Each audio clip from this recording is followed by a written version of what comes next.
Someone safe is standing in front of you, and you still can't let them in. They've done nothing wrong. That's the strange part. They text back. They show up when they said they would. They ask how your day was, and then wait for the answer, which is a low bar that a shocking number of people fail to clear. And still, something in you stays braced. You've been telling yourself you're taking it slow. That's not what this is. What you're doing has a name. Psychologists who study adult attachment call it a deactivating strategy. Mario McEwen and Philip Shaver spent decades mapping how people manage closeness.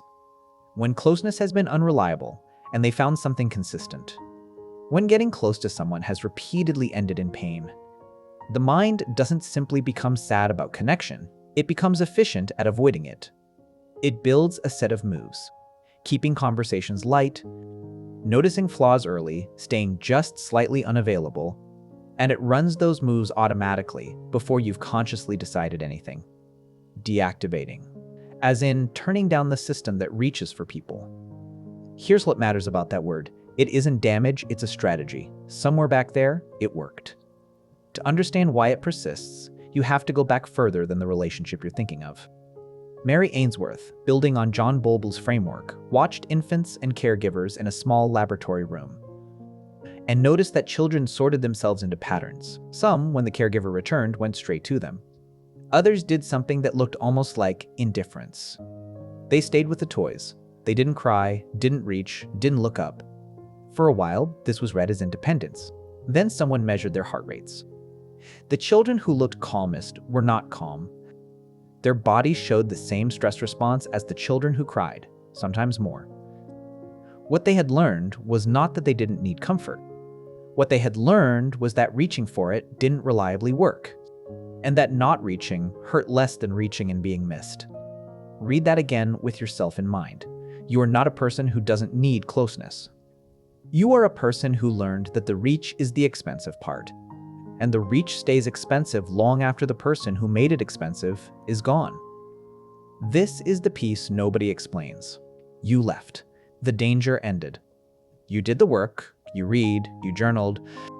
You told the story enough times that it stopped making your hands shake. And somehow the walls didn't come down with the relationship. Because walls are not a belief, they're a setting. Bruce McEwen, a neuroscientist at Rockefeller University, spent his career on what he called allostatic load, the cumulative cost of a body staying adapted to threat. His central insight was that the stress response is not the problem. The stress response is brilliant. The problem is what happens when it doesn't get to switch off. When the system that was built for a sprint gets asked to hold a position for years. It doesn't fail loudly. It recalibrates. It resets what counts as normal. Your alarm didn't break. It just moved in. Let me put you somewhere specific. It's a Thursday. You're at dinner with someone you've been seeing for 2 months. And it's going well, which is precisely the problem. They lean forward. They say something like, "I've been thinking about you a lot."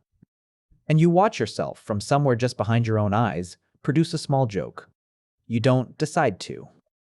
The joke is already out of your mouth before you've registered the warmth that came in. And the moment lands somewhere softer than it was going to, and the conversation moves on, and you feel a very quiet, very familiar relief. Later that night, you'll replay it and not understand yourself. You wanted that. You wanted exactly that for years. And when it arrived, something in you stepped politely in front of it. That is a deactivating strategy running on schedule. Not a character flaw. A trained response, doing its job, protecting you from an ambush that ended 18 months ago. Now here's the part that turns this around, and it's not what you'd expect. The walls are not the thing keeping you lonely. What's keeping you lonely is that the walls are working.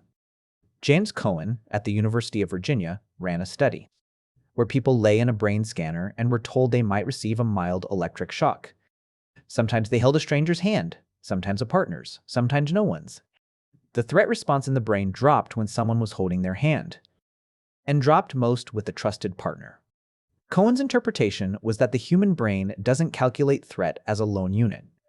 It counts on other people as part of its own resources. Being reliably connected to someone is, in a real sense, how the system is designed to run cheaply. Which means every wall is doing two things at once. It's blocking the ambush. and it's blocking the very thing that would let your nervous system finally stand down. You are protecting yourself from the medicine. That's not a moral failure, and it's not irony. It's the actual mechanism, and it's why willpower doesn't touch it. You can't decide your way out of a setting.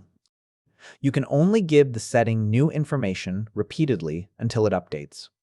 Slowly, unglamorously, in increments so small they're embarrassing to describe out loud. There's a second cost, and it belongs to the person on the other side of the wall. Cindy Hazan and Philip Shaver, in the late 1980s, took Bowlby's framework and applied it to adults, arguing that romantic love operates on the same attachment machinery that runs between an infant and a caregiver. One of the things it explains is why a partner's withdrawal produces such a disproportionate response in the other person. They're not being dramatic. Their system is registering an absence it was built to treat as serious. So when you go quiet, or make the joke, or become suddenly very interested in your phone, the person across from you doesn't experience it as you taking your time. They experience a door closing. And most of them will do one of two things. They'll come closer, which will feel to you like pressure and make you withdraw further. Or they'll match you, pull back to protect themselves, which will confirm what you already suspected about how this goes. Both outcomes read as evidence. That's the trap. A deactivating strategy generates the very data that justifies it. This is worth naming plainly, because there's a version of this conversation that flatters you. The sensitive person, the deep one, too wounded for the shallow world. That version is comfortable, and it goes nowhere. The less comfortable version is that a strategy which was once protective is now, in ordinary and unintended ways, doing damage to people who have not earned it, including, most consistently, to you. You're allowed to hold both. It was not your fault that you learned it. It is, now, your responsibility to notice it running. Look at where else this runs. You reread a message 4 times before sending it, not for typos, for tone. You have a version of yourself for every group chat. You notice you've told a new friend the funny version of a hard story, the one with a punchline at the end, and you notice that you did it smoothly, the way you'd hand someone a drink. You keep one foot near the door in a relationship that has given you no reason to. You call it being realistic. None of these are bad habits. Every one of them is a skill. You built them in a place where they were the correct answer. The trouble with skills is that they don't ask whether you still need them. Nobody who is excellent at something gets a notification telling them to stop. So what actually changes it? Not a breakthrough. Not the moment you finally understand what happened to you.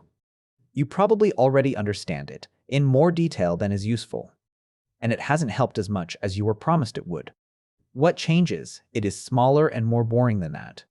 It's the 4th time someone says they'll call, and then calls. It's staying in the room for 2 seconds longer after someone says something warm, without reaching for the joke. It's letting one person see the version of the story that doesn't have a punchline. Your system updates on evidence, not on insight. It always did. That's the same rule that built the walls in the first place. You didn't decide to stop reaching, you just watched what happened when you reached. Over and over, until your body drew a conclusion. The conclusion can be redrawn. It just takes the same currency it was bought with: repetition. Someone safe is standing in front of you. The walls are still up, and they're still working. And they were right for a version of your life that isn't happening anymore. You don't have to tear them down today. You just have to stop mistaking them for who you are.